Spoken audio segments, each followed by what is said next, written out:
સરકારે સર્વેની કામગીરી ઝડપી થાય તેના માટે પાક નુકસાનનો સર્વે ડિજિટલ ઇસરોના સેટેલાઇટ મારફતે કરવાની જાહેરાત કરવામાં આવી હતી। ત્યારે ખેડૂતોમાં એક આશા હતી કે આનાથી તેમને ઝડપથી સહાય મળશે અને પાક નુકસાનની કામગીરી સારી રીતે થશે, પરંતુ સરકારે હમણાં જ લોન્ચ કરેલી સેટેલાઇટ પાક સર્વે યોજનાના ધજાગરા સામે આવ્યા છે। તો મળતી માહિતી મુજબ કિસાન કોંગ્રેસ ચેરમેન પાલ આંબલિયાએ સરકારે હમણાં જ લોન્ચ કરેલી સેટેલાઇટ પાક સર્વે યોજનાની પોલ ખોલી નાખી છે। તેમણે જણાવ્યું કે ધૂળ ચહેરા પર છે ને સરકાર દરેક વખતે અરીસો સાફ કરવાનો નાટક કરે છે। તો જૂનાગઢ જિલ્લામાં ટેકાના ભાવે તુવેર ખરીદીમાં ખોટી અને ભૂલ ભરેલી જમીન માપણી બાધા બની છે। તો સરકારે હમણાં લોન્ચ કરેલી સેટેલાઇટ પાર્ક સર્વે યોજનાના ધજાગરા સામે આવ્યા છે, જેના કારણે સેટેલાઇટ પાર્ક સર્વે સેટેલાઇટ જમીન માપણીની પોલ ખોલી નાખી છે। તેમણે જણાવ્યું કે તુવેરનું રજીસ્ટ્રેશન થઈ ગયું હોય એવા ખેડૂતોને કહેવામાં આવ્યું તમે તુવેર વાવી જ નથી, તો ખેડૂતોના ખેતરમાં તુવેર હોવા છતાં સેટેલાઇટ પાર્ક સર્વે કહે છે કે તુવેર નથી। અત્યારે જૂનાગઢ જિલ્લામાં તુવેરની ખરીદી ટેકાના ભાવે ચાલુ છે અને આ ટેકાના ભાવે તુવેરની ખરીદીમાં જમીન માપણીની ભૂલો દુશ્મન બની છે। તમને વિશ્વાસ નહીં આવે કે ટેકાના ભાવે તુવેરની ખરીદી અને એમાં જમીન માપણી દુશ્મન કેવી રીતે। હમણાં જ સરકારે ઈસરોના માધ્યમથી પાકોનું સેટેલાઇટ સર્વે ચાલુ કર્યું છે અને આ પાકોનું જે સેટેલાઇટ સર્વે થયું છે એમાં તો જે ખેતર દેખાય છે એ જ ખેતરનું સર્વે થયું છે। હવે એમાં જમીન માપણીની એક્સની જમીન હતી એ વાયના નામે ચડી ગઈ છે અને વાયની જમીન એક્સના નામે જતી રહી છે। એટલે થયું છે એવું કે એક્સે તુવેર વાવી છે, એના ખેતરમાં તુવેર પણ છે, પણ જમીન માપણીની ભૂલ છે એના કારણે એ ખેતર વાયનું દેખાય છે। એટલે સેટેલાઇટે સર્વે કર્યું ત્યારે વાયમાં તો તુવેર હતી નહીં, એટલે ખેડૂતોએ ટેકાના ભાવે તુવેરનું રજીસ્ટ્રેશન કર્યું।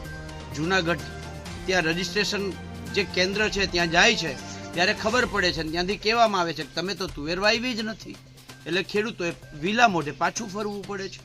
જોયા જેવું એ છે કે ભૂલ જમીન માપણીની છે, ભોગવે છે ખેડૂતો, અને સરકાર આ સેટેલાઇટ પાક સર્વે એક યોજના નહીં, આવી અનેક યોજનામાં આ જમીન માપણીની ભૂલો સરકારને ક્યાંક ને ક્યાંક આડી આવે છે।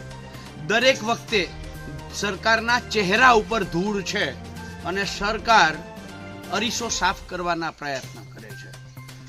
અગાઉ ભારતમાલા પ્રોજેક્ટ હોય એમાં જમીન સંપાદનનો પ્રશ્ન જ્યારે થયો ત્યારે જમીન માપણીની ભૂલો આવી। પાલનપુર અને રાજકોટની ફરતે જે રિંગ રોડ તૈયાર થાય છે આ રિંગ રોડની અંદર જમીન સંપાદનમાં જમીન માપણીની ભૂલો આવી। જામનગર દ્વારકા નેશનલ હાઈવેમાં જમીન માપણીની ભૂલો આવી। જેટકો જે વીજ લાઈન માટે જે પોલ ઊભા કરે છે એમાં જમીન માપણીની ભૂલો આવે છે। સરકારે પોતે જે સર્વે કરાવડાવ્યો છે એમાં જમીન માપણીમાં 100% ભૂલ છે એવું સાબિત થઈ ગયું છે। સરકારના અનેકવિધ પ્રોજેક્ટો કરોડો રૂપિયા જે જનતાની તિજોરીના છે એ અલગ અલગ પ્રોજેક્ટોમાં વેડફાઈ રહ્યા છે માત્ર ને માત્ર જમીન માપણીની ભૂલોના કારણે। પણ તેમ છતાંય સરકાર આ જમીન માપણી રદ શું કામ નથી કરતી? અનેક પ્રોજેક્ટોની અંદર નાણાં ખોટા આ જમીન માપણીની ભૂલના કારણે વેડફાય છે। તેમ છતાંય સરકારને આ જમીન માપણી પ્રત્યે એટલો લગાવ કે પ્રેમ શા માટે છે કે ગુજરાતના એક ખેડૂતને 12,000 ગામોમાં જેટલા ખેડૂતો છે જ્યાં પ્રમોલ્ગેશન થયું છે તમામ ખેડૂતોને એમ કહે છે કે તમે ભૂલ સુધારણા અરજી કરો, અમે રદ નહીં કરીએ। સરકારને આ જમીન માપણી પ્રત્યે આટલો પ્રેમ શું કામ છે જે ખોટી જમીન માપણી છે, ભૂલ ભરેલી જમીન માપણી છે, 100% જમીન માપણીમાં ભૂલ છે એવું સાબિત થઈ ગયું છે। આ સરકારે પોતે સર્વે કરીને સાબિત કર્યું છે, આવા અલગ અલગ પ્રોજેક્ટોમાં સાબિત થયું છે, પણ તેમ છતાંય સરકાર જમીન માપણી રદ શા માટે નથી કરતી આ કોઈને સમજાતું નથી। સરકારને જમીન માપણી પ્રત્યે આટલો પ્રેમ શું કામ છે આ કોઈને સમજાતું નથી।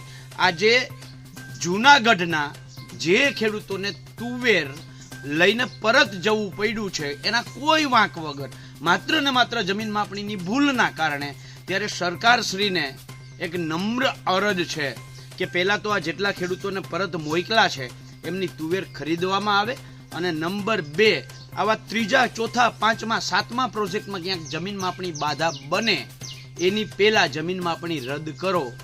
દરેક વખતે અરીસામાં ધૂળ સાફ કરવાથી ચહેરા પરની ધૂળ સાફ નહીં થાય, આ સરકારે સમજવું જોઈએ। Bureau report CN24 news. હવે જુઓ દેશ દુનિયાની તમામ ખબરો તમારી આંગળીના ટેરવે। ઉઠાવો મોબાઈલ અને ગૂગલ પ્લે સ્ટોર પરથી ડાઉનલોડ કરો અમારી CN24 ન્યૂઝ મોબાઈલ એપ.